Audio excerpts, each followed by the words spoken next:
Assalamualaikum warahmatullahi wabarakatuh. Perkenalkan nama saya Raya Fatimah Zahra. Di sini saya sedang membuat tugas belajar di luar kelas hari ketiga. 1. Apa yang harus dilakukan motivator apabila ada murid yang tidak mau masuk kelas? Motivator harus mencari tahu apa sebab anak tidak mau masuk kelas. Kemudian, motivator juga dapat mengevaluasi diri. Bagaimana cara agar anak tersebut mau masuk kelas dan mengikuti kegiatan bermain sambil belajar? 2. Apa yang harus dilakukan motivator apabila ada murid yang menangis? Menenangkannya. Jika anak itu sudah tenang, anak itu dibiarkan bercerita kenapa ia menangis dan motivator mendengarkannya. Setelah itu, berikan hiburan untuk anak tersebut agar kembali ceria.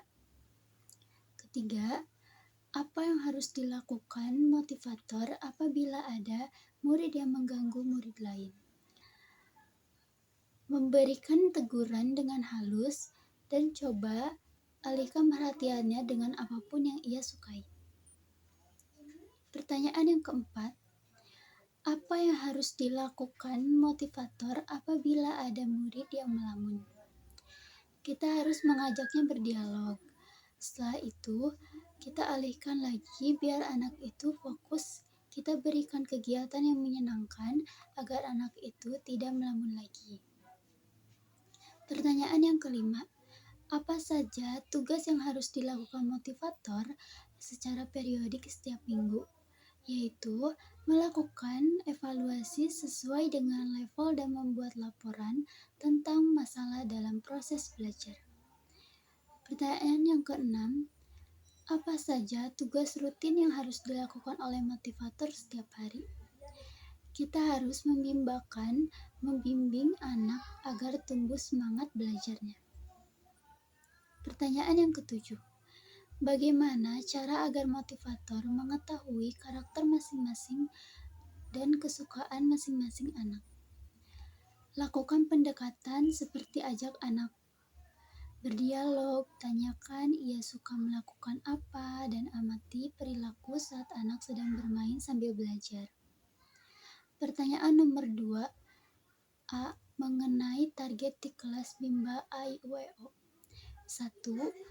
Apa target suasana dan kegiatan di kelas Bimba AIUEO yang harus dicapai oleh motivator? Menjadikan kelas aman, nyaman, dan menyenangkan setiap harinya. Pastikan melakukan kegiatan Bimba yang berhubungan dengan Bimba dan pastikan setiap murid mengerjakan modul sesuai kemampuan dan kemauannya. Nomor 2, bagaimana cara motivator mencapai target atau tugas di kelas Bimba AIUEO? Yaitu selalu memahami dan mengasihi, selalu bisa mengontrol emosi diri kita sendiri, dan selalu belajar mengerti anak, dan selalu menggunakan metode Bimba yaitu fun learning, smart step system, individual system, dan variation skill. Pertanyaan yang kedua, B. Apa tanggung jawab utama motivator Bimba? Yaitu selalu memberikan bimbingan kepada anak agar anak tumbuh minat belajar tanpa ada paksaan dari siapapun. Pertanyaan nomor 2C, mengenai tanggung jawab motivator di kelas. 1. Apa yang harus dilakukan motivator untuk menjadikan suasana di kelas aman? Yaitu membangun hubungan yang positif dengan anak melalui komunikasi terbuka dan ciptakan suasana kelas yang kondusif. Nomor 2, apa yang harus dilakukan motivator untuk menjadikan suasana di kelas nyaman? Menciptakan suasana kelas yang menyenangkan atau fun learning. Nomor 3, apa saja yang harus dilakukan motivator dalam mengasihi dan menyayangi murid? Membangun hubungan yang positif dengan menciptakan suasana belajar yang menyenangkan dan nyaman sehingga anak dapat merasakan kasih sayang dari motivator. dan tidak merasa tertekan. Nomor 4, apa saja yang harus dilakukan motivator untuk menjadikan kegiatan bermain sambil belajar menyenangkan? Menciptakan suasana belajar yang interaktif, positif, dan relevan dengan minat anak, serta berikan apresiasi dan dukungan yang tulus. Nomor 5, apa yang harus dilakukan motivator untuk memastikan anak melakukan kegiatan yang berhubungan dengan minat belajar? Yaitu menciptakan lingkungan belajar yang positif dan menyenangkan, memahami minat individu anak, dan memberikan dukungan serta bimbingan yang sesuai. Pertanyaan keenam, apa yang harus dilakukan motivator untuk memastikan anak melakukan kegiatan sesuai dengan tahapan perkembangannya?